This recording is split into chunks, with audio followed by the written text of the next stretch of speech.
No šādām peļķēm zem sniega segas uz ēku jumtiem rodas lāsta, kas apdraudot cilvēku veselību un dzīvību. Profilakses nolūkos sniegu teju 1000 kvadrātmetru platībā tīra no Ogres universāla veikala jumta.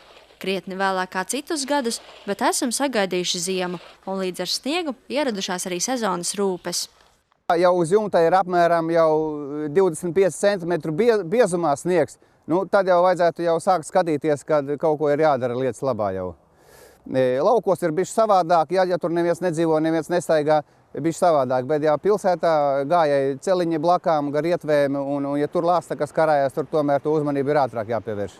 Vajadzētu vispār jau sākt tīrīt, jo, teiksim, labāk jau ir tas, kad tīra pakāpeniski. Piekrīt centimetri 20 notīra, piekrīt 20 nocīra.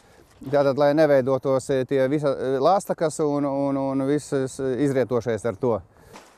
Ja atļauj veselību un spēks, tad ievērojot darba drošības noteikumus no sloga jumtus var atbrīvot paši māju saimnieki. Tomēr ar to nedrīkstētu vilcināties. Lielās lāstakas un sniega sega jumtu malās ir drauds ne tikai kājām gājējiem vai lejā novietotiem auto.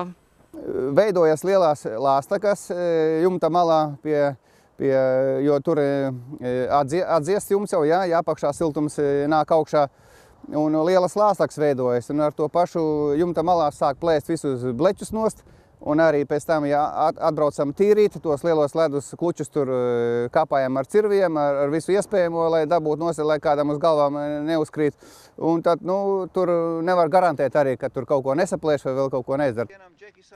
Cenšoties izvairīties no pērnā gada rūgtās pieredzes, šobrīd lielākajā daļā Ogres pilsētas daudzdzīvokļu māju jumtus tīra vietējais apsaimniekotājs. Tomēr grūti pieejamās vietās, īpaši bīstamos metāla vai sarežģītas konstrukcijas jumtus, drošāk nodot ir industriālo alpīnistu rokās. Zanda Tereško, Ogres televīzija.